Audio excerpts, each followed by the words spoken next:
Hi friends! Today at Circle, during our Zoom meeting, we read Giraffes Can't Dance. Our whole circle was about movement and getting our bodies moving. We did some yoga, and we also sang a morning song that had to do with dance. So this book is about a giraffe named Gerald who just doesn't think he can dance. It's got some great rhymes in it. Giraffes Can't Dance by Giles Andre, Guy Parker Reese.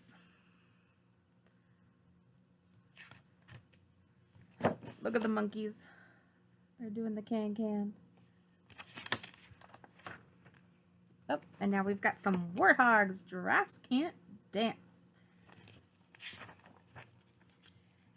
Gerald was a tall giraffe whose neck was long and slim, but his knees were awfully crooked and his legs were rather slim.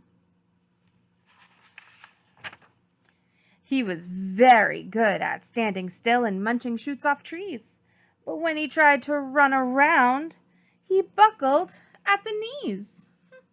Poor Gerald. Now, every year in Africa, they hold the jungle dance, where every single animal turns up to skip and prance. And this year, when the day arrived, poor Gerald felt so sad, because when it came to dancing, he was very, very bad.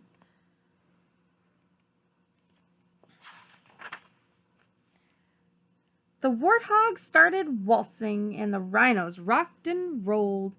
The lions danced a tango that was elegant and bold. The chimps all did a cha-cha with a very Latin feel, and 8 baboons then teamed up for a splendid Scottish reel. Gerald swallowed bravely as he walked toward the floor, but the lions saw him coming and they started to roar. Hey, look at clumsy Gerald, the animals all sneered. Giraffes can't dance, you silly fool. Oh, Gerald, you're so weird. Oh, I bet you Gerald's feelings are feeling really hurt right now. The animals are not being very nice, and they're all laughing at him. Gerald simply froze up. He was rooted to the spot. They're right, he thought. I'm useless. Oh, I feel like such a clot. So he crept off from the dance floor and he started walking home. He'd never felt so sad before. So sad and so alone.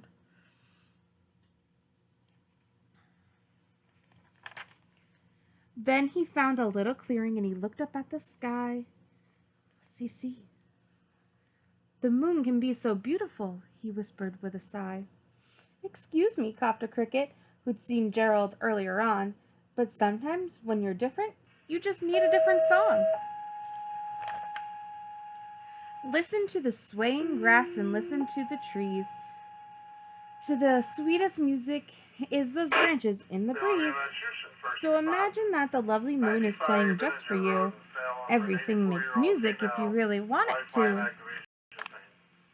With that, the cricket smiled and picked up his violin. Then Gerald felt his body do the most amazing thing. His hoofs had started shuffling, making circles on the ground. His neck was gently swaying and his tail was swishing round.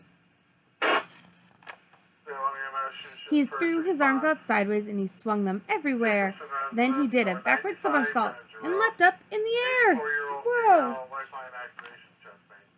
Gerald felt so wonderful, his mouth was open wide. I'm dancing, yes, I'm dancing, I am dancing, Gerald cried. Then one by one each animal who'd been there at the dance arrived with Gerald, boogied on, and watched him quite entranced. They shouted, It's a miracle! We must be in a dream! Gerald's the best dancer that we've ever seen. How did you learn to dance like that? Please, Gerald, tell us how.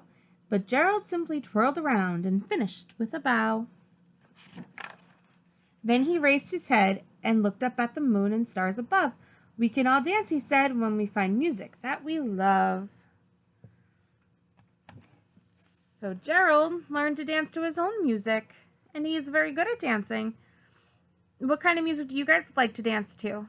How do you guys like to dance? Dancing and moving our bodies is very important, and it's a lot of fun. How about having a dance party later today? Have a good one, guys. Bye.